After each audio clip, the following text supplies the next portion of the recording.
Okay, let's get into this Grasshopper 2 custom project. Now, you probably would have seen the, what do you call it? The thing at the thumbnail. You would have seen the thumbnail.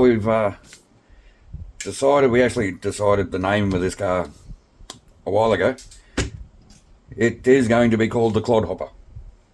And we'll get into that more when we start doing the body. For now, we're going to start building the chassis and pretty much build it as per the instructions. Like I said in the last video, except for when we're going to use different parts. For instance, this kit comes with the 380 motor. We're going to be using this 16 double 540 can with the lunchbox. Is that a 13 tooth? Whatever it is, the smaller pinion out of the lunchbox. So all we need to do is just swap those over to the 16 double. We'll do that as we get to it. So, gearbox, very simple. I'm not going to explain much about the gearbox, but I am going to go on a bit of a rant as I'm building it about this tiny little tube of grease that Tamiya give you in the kit. Now, I know from experience that this little tube of grease is enough to build the whole kit, even if you're running the bushings and not ball bearings and you have to grease up everything. Now, I'm just going to try and talk as I'm building. And from experience, I usually get something wrong because I'm not concentrating on what I'm doing. Yeah, that little tub of grease. See, I've messed up already. That little tub of grease. Now, this is a beginner kit. It's a it's designed for, you know, people with that don't have a lot of experience building these Tamiya kits. Now,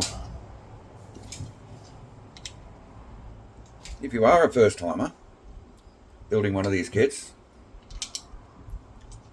how do you know just how much grease to apply to your gears and bearings and bushings and all that sort of stuff? I mean, if it's your first time building a kit and you just wanted to have a go at it, how do you know how to ration it out so that you've got enough grease to last for the whole build?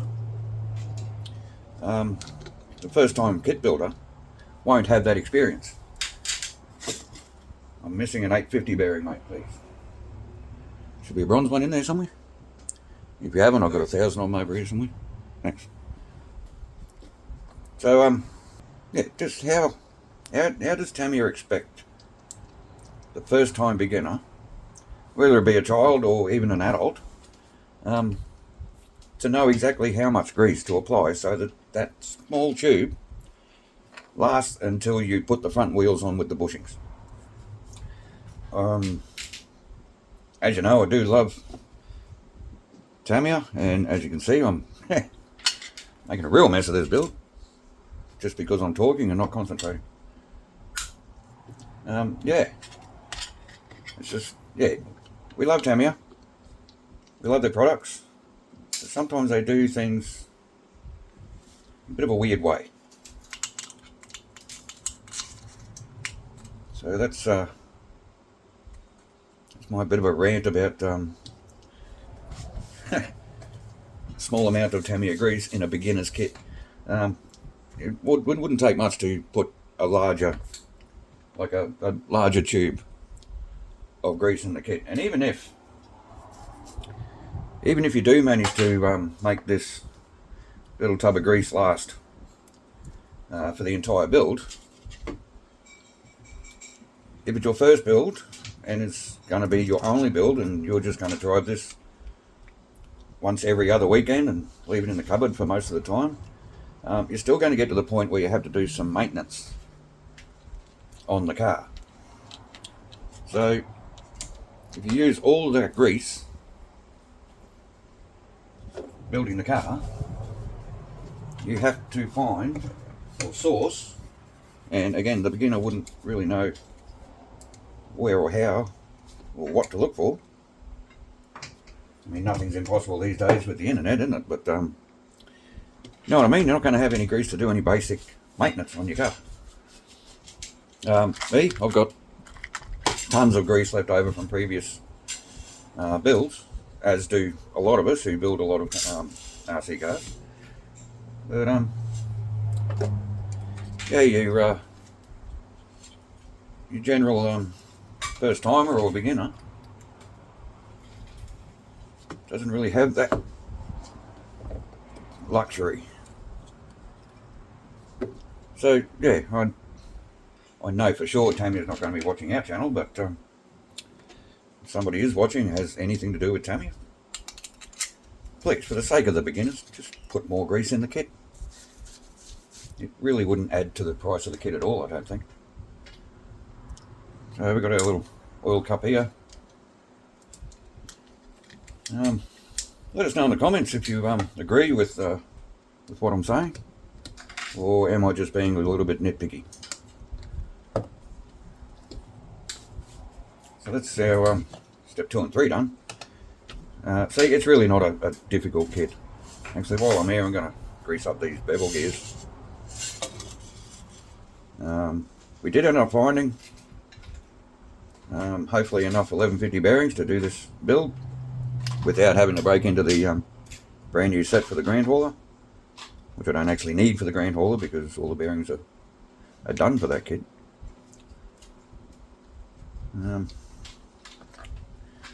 And another thing, I tend to use a lot of grease in the gears. Maybe too much, but I'd rather too much than not enough. Plus, if we do run out of all these little tubs of grease, I do have actual automotive bearing grease there, which is a little on the thick side for these things, but you can kind of get away with it. And this car is going to be run pretty hard, so a little bit heavier grease won't hurt it. I'm still in frame there, just. Not really missing much if you're not seeing what I'm doing here, because this really is just a Grasshopper differential in it. And this isn't a beginner's how-to video.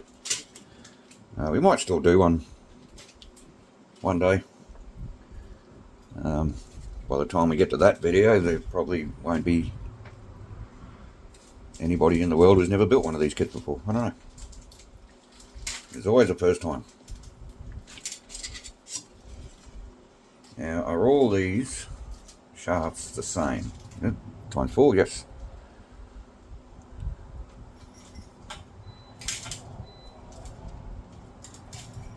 So yeah, that's just my little rant about how much grease they give you in the kit. I think they should give you more. Like some of the higher end kits, they give you a ton of grease. Like in the trucks, in the 114 trucks, for example, they give you a ton of grease and a few different types of grease.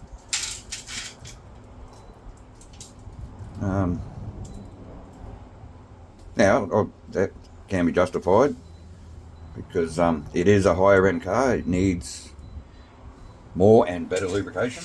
I get it. It's fine. But these little cheap cars, as far as running and maintenance goes, it's just as important, I think. No, you're not going to be losing as much money if one of these cheaper cars breaks or wears out because you got the grease application wrong or something like that. You're not out of pocket quite as much. But again, it's not the point. That's our differential, our center pin. We can slap this together. And it is, what's the date today, mate? 11th, isn't it? Yep. It is the 11th of May today, which is a Sunday. That means it is Mother's Day. So if anybody out there who is watching is indeed a mother, I'm pretty sure all you people out there have mothers. So a very happy Mother's Day to all of the wonderful mothers out there in YouTube land. Which reminds me, I still have to call my mother.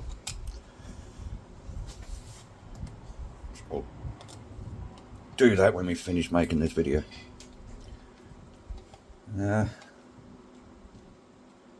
So once we get the screws in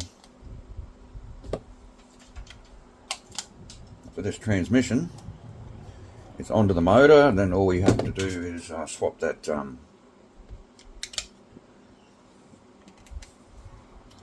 motor adapter over to the 16 double. I really hope that motor works in this car. It worked on the bench run when we rebuilt it. Don't see there being too much of an issue with it. Something I'm not sure about with this car, since we're going to be using that fast motor and the bigger wheels, not too sure if we're going to need a wheelie bar. Yeah, we can always take one off the Pajero if we have to. We can always take that one off the Pajero, because we did give this a light run just to give it a run around the track. And then we took all the radio gear out because so much work went into that body that I really don't want to run it again. I'm going to buy another one though, so we can have a run at Pajero. Right, motor. Got to swap. Take off this motor adapter. I keep going out of shot here. Can we get... Yeah, there we go. That's a bit better. You don't really need to see what I'm doing in too much detail. This is more just getting the chassis together so we can move on to the body, which is actually the exciting part about this build. So before I take that pinion off, I'm just going to measure our pinion depth so that I can set it again correctly. Where is it? On the other motor. So I'm just going to my calipers. Really need to tighten up the screws there. Right. The length, right, of that pinion depth is arbitrary. If you have a set of calipers, and I do recommend getting a set of calipers, they come in handy. Just set the depth, lock the rail, and that's it. And once you, where's one? Once you transfer the pinion to the other motor, all you need to do is use that as a reference.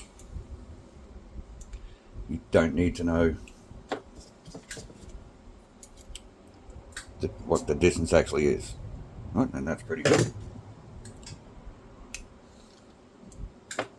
If you are wondering, it is 28.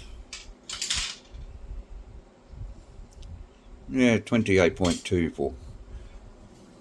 If you want to get real specific. And then back on with our motor adapter. I don't know if it matters which of these.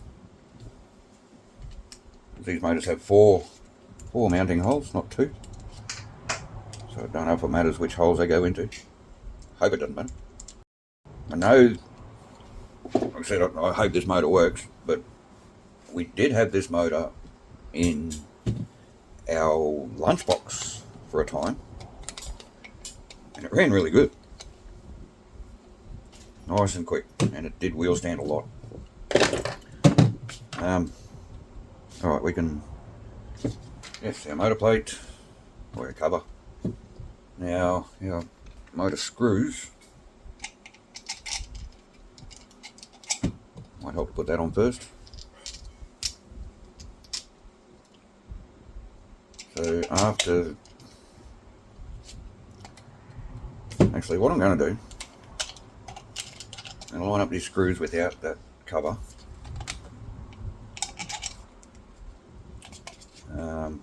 Yeah, Yes, our nuts are still in there. Cutaway goes to the rear. Just going to screw these in loosely just to make sure we are getting our correct pinion mesh. And just a bit gappy there, but once you tighten it up, that'll be fine, I think. I just wanted to check that because I was 99.9% sure that this differential housing is exactly the same as your Grasshopper, Hornet, CW01, all of those. I just wanted to make sure. Better safe than sorry. So hopefully this build video. Alright, the problem with these adapters, if you don't have those nuts in correctly, you cannot get your screws in, which is evidently what I've done. Right, I'm going to take it apart and show you what I'm talking about. Okay, so these 3mm plain nuts here, because they are pressed out of a sheet, one face of the nut will have kind of a radius to it, the other side will be flatter, right? So if you put the side with the radius towards the side that the screw comes in from, because of the depth of this plastic and the length of the screw, of course it went in crooked, the screw actually doesn't reach the thread. So I found, why isn't that going in straight? So I found if you put the nut in with the flat side towards the screw, it's a lot easier to actually pick up the thread when you go to mount the motor. Put in our little plastic hex keeper to hold it in there. I'll just do the same with this one. Obviously it's easy if you... I'll try and get a close-up of... We might even insert a photo there just to show you what I mean about one side of the nut having not being as flat as the other side. And I'm really struggling with these small fasteners today. Right, there we go. I'm just using the screw itself to pull the nut in straight and square. As I was dropping it in there, it was twisting and not landing correctly. Right, now let's give this another go. So now, you can see what I mean. There's, with the cover on, there's not a lot of screw thread poking through that housing. Yes, things are being very awkward today. Did you give me the right screw? Yep. Wait. Okay. I was having an issue with those screws reaching the nuts. I thought it was because the nut was the wrong way around, because I have had that issue. But the real issue was, I totally forgot. These are the instructions for the Grasshopper 2. This is a part out of a lunchbox. Well, technically out of the Pajero. And I just looked through the lunchbox instructions, and instead of using a 27mm screw, which you use in the Grasshopper 2, or indeed a Grasshopper, use a 30mm screw. So it was never going to work anyway. So I found a couple of 30mm screws. Now we can mount our bloody motor. Finally. Oh, what a rookie mistake. Thought I was going mad. But no, this works. I know it works. Okay, that is our motor mounted into our transmission. Now I am going to give it a test run. It might need a bit of a kickstart, given these motors take a little bit more than 3 volts to get going. You can hear that running, I hope. So everything sounds nice and smooth and as it should be. So we can put that away for a sec.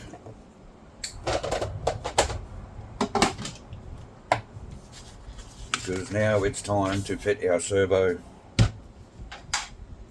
to the chassis, and as you know, we're using the big 25, and there's the chassis. Thanks, mate.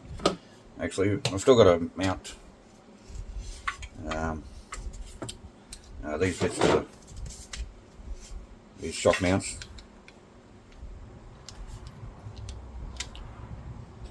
We'll come back to that. Do that off camera, there's nothing special there. So all these ball screws or ball ends are very, very sticky. So I'm going to pull them apart, and I have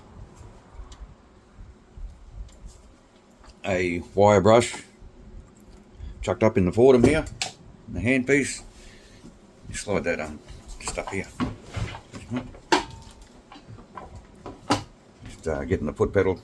So I'm just going to pop each ball screw out. I don't know if you can see just how, if it'll focus, which it won't. Oh, there we go. Thanks, Zach. Yeah, it's very gritty, and I mean they're brass, so you know brass doesn't rust, but it does corrode. So I'm just going to give these a quick clean up.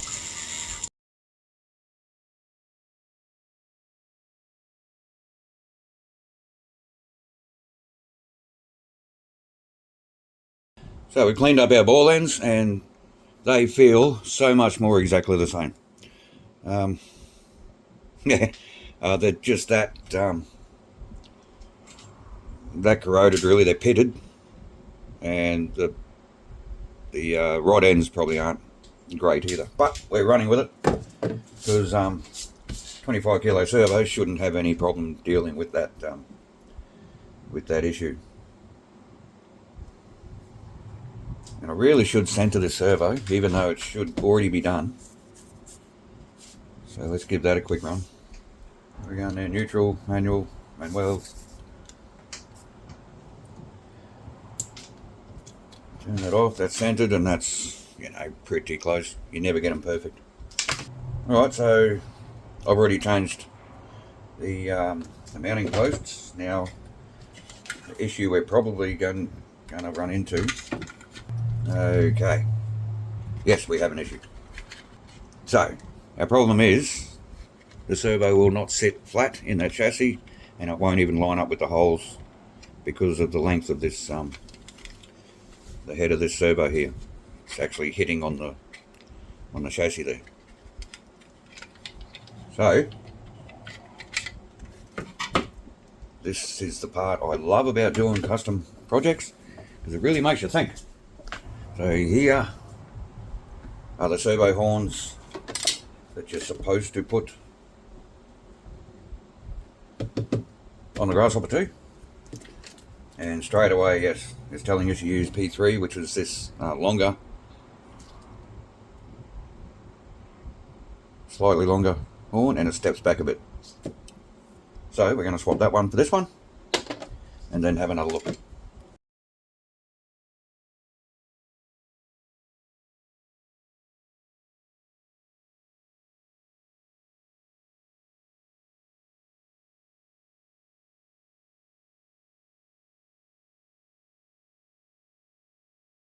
Okay, so another issue, because these were on the lunchbox and it was run on the beach and we didn't clean it properly afterwards. I can't get these ball ends out of that servo horn, so I'm just going to leave that alone. I have some other ball ends, they're not exactly the same as them ones, but I have them and a couple of 3mm nuts. Now, these holes are to suit a 2mm rod, not a 3mm thread, so I am going to have to drill that out. So I need my Fordham again.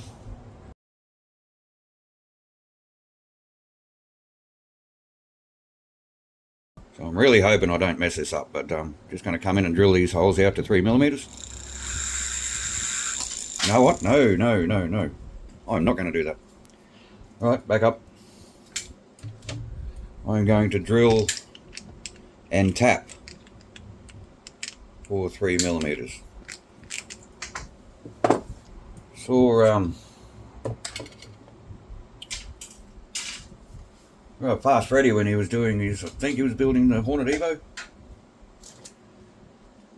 and the instructions tell you to drill the servo horn out to 3mm to accept the ball screw. And me and Peter Brady, actually one of our good friends, mentioned that it'd be a better idea to drill and tap for a 3mm thread. So that way you're not removing as much material from the servo horn. So that totally slipped my mind for a second there, but I caught myself before I drilled the right way through that hole. So now I need a 2.5mm drill, because that M3 tap has a 2.5mm, a 0.5mm pitch. And if you're ever wondering, or if you ever wondered, just while I'm struggling to get everything together here, if you ever need to calculate the size drill you need for whatever tap you're using, simply subtract the pitch of the screw from the diameter. Now that works for metric and imperial. If you're like me and not very good at math, then the imperial ones are a little bit more difficult. But it works for every standard thread. I don't know about Acme thread and all of your weird threads, your buttress threads and all that sort of stuff. But for standard threads, standard 60° V threads, that's how you work out. Now my tap, I don't have my drill. Okay, stop panicking, we found the drill.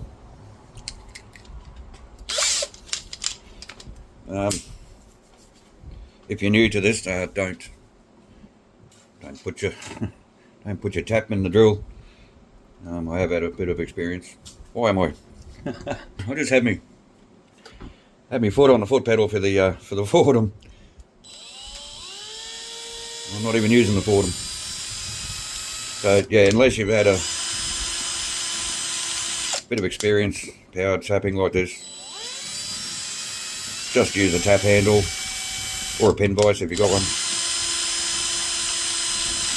because you do need to stay very straight when you do it.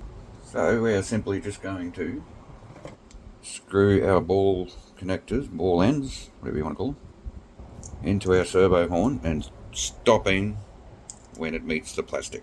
We don't want to strip that. Even though we are going to back it up with a nut and thread lock, we want all the purchase in there that we can get. So the Tamiya AG thread lock. Okay. Every day's a school day. Always wondered what the AG meant. All I had to do was read the lid.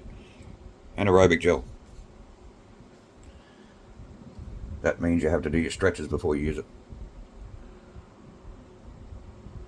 So we don't need a lot.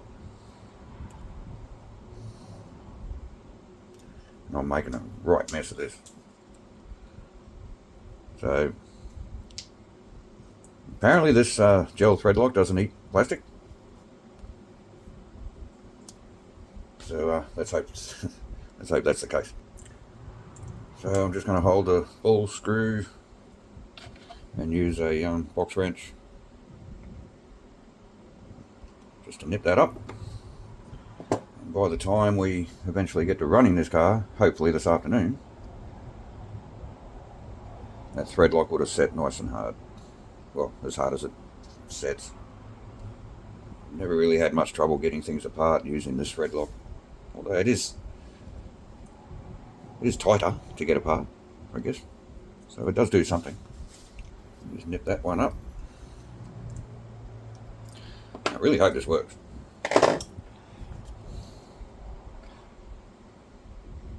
Otherwise I'm going to look like a bloody fool, aren't I?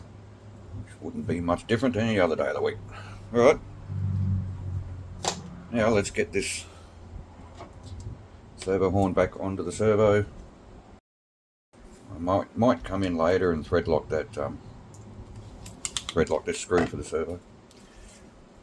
I have had issues with them coming loose before. Alright, let's see if this makes any difference. Right, now the servo is sitting flat. Let's put those arms on first. Let's clip those on, see if they're going to bind or hit on anything. Ah, see? Look at that.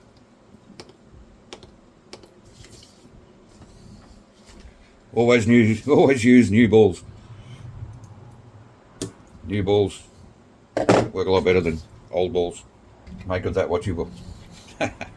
Okay, so I know you can't see what I'm doing here, but actually that might just work. So what I'm going to do, I'm going to screw this servo into place before I do anything else. Then I'm going to hook up our servo tester and just go left to right and see if these arms are going to hit the chassis, which I think they might. If they do, well, if they don't, great, but if they do, we're just going to have to think of something again. But like I said, this is the joy of doing a custom build. I do love building Tamiya kits as per the instructions, straight out of the box. Great fun. But it is nice to sometimes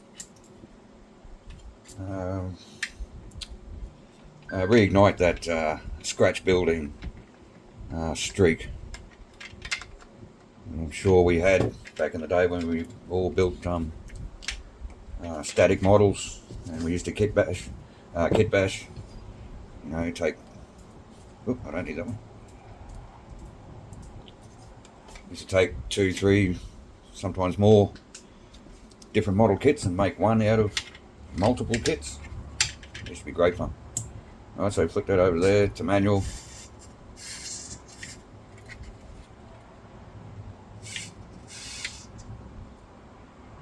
Alright, we're going to have to wait.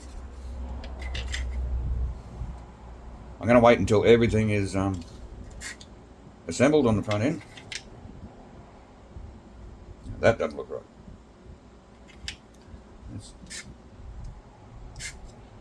That's neutral, and that's sitting way over that way. I wasn't doing that before. Alright, I'm going to take that servo back out and fix that. Okay, so because I talk too much, we decided to just go ahead and pretty much complete the chassis. Really didn't miss much. We put in the frog rear shocks. They just bolted straight in. Nothing special there. The front shocks out of the G601. Again, bolted straight in. Nothing special there. And then we came across a bit of a hiccup. So, the front uprights out of the lunchbox, they sit too far in, and when you try and steer, they knock against the swing arm there, the control arm. So I ended up having to borrow the uprights out of the Wild Billy 2, and we get a lot more movement out of them. The next issue, none of the steering rods from any of the cars that I've been trying are long enough. to connect to our servo. And I don't think I have any 3mm threaded rod that's long enough to do this job. So we are at a bit of a standstill with this project. But this video, I think, is getting a bit too long. So what we're going to do, we're just going to throw the wheels on and at least give you a bit of a look at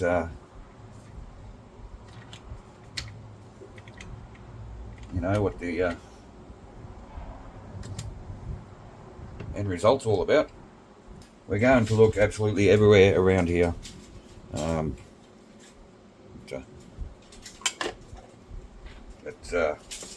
Around here, I mean, in the hobby room, downstairs, in the shed,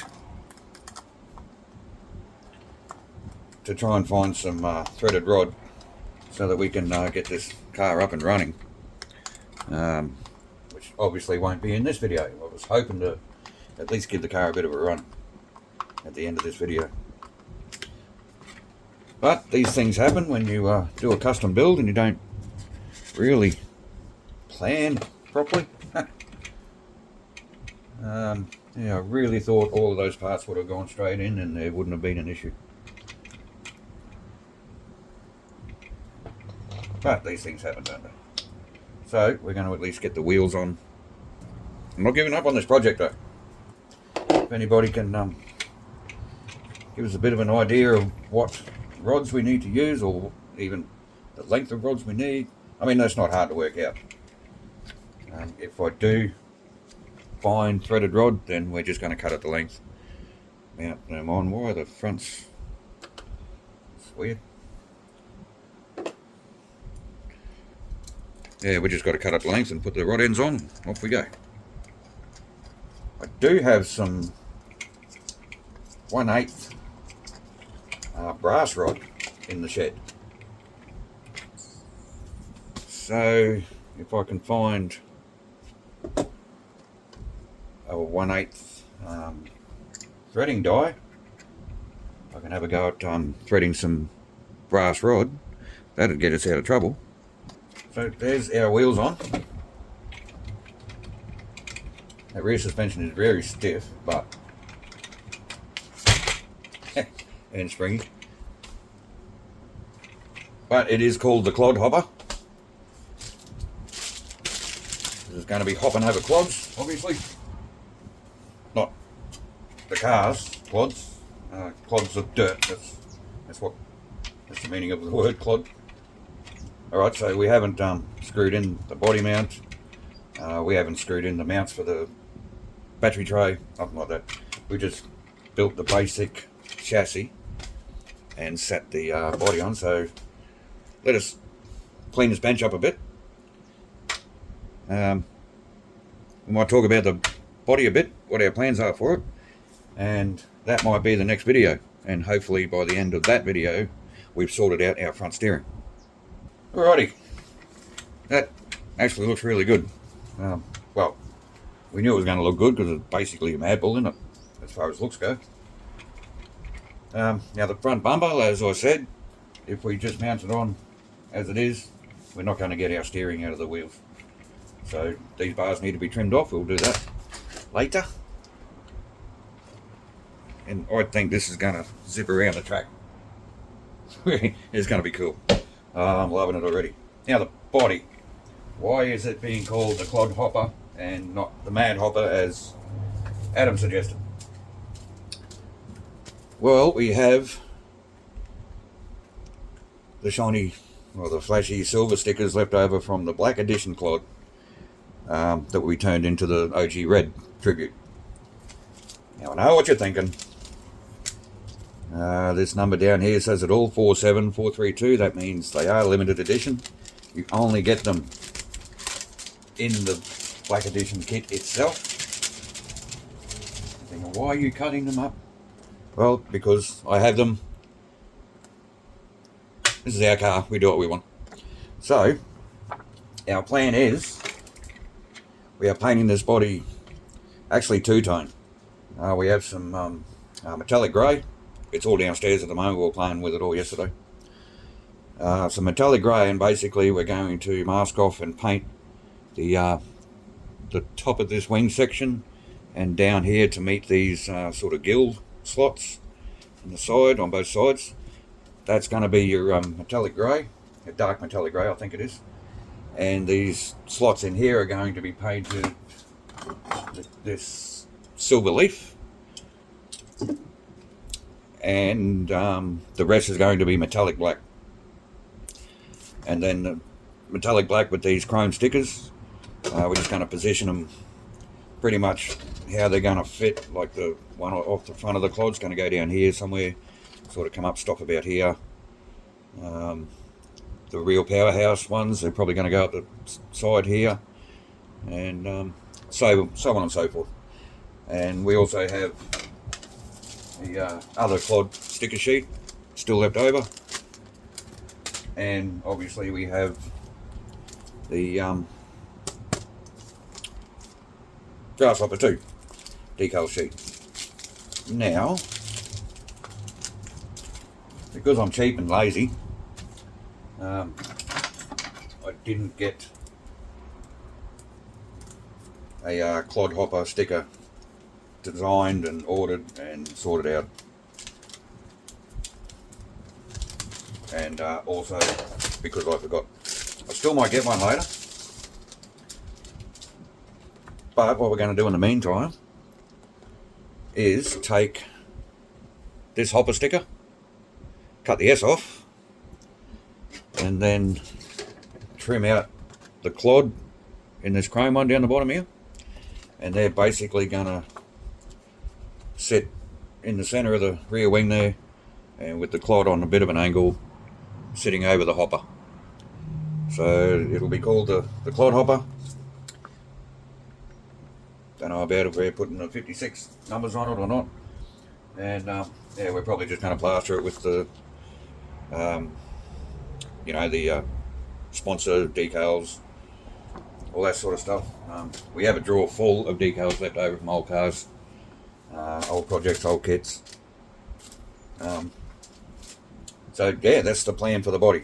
So that's why it's getting called the Clod hopper. Not because it's going to hop over Clods. So yeah, there you have it. That's going to have to be the end of this video. Unfortunately, if we get that steering working properly, that's going to be great. Unfortunately, we didn't get that going. Obviously, we haven't got any radio gear in it yet, although we do have everything for it. But the steering has kind of put us on a bit of a standstill.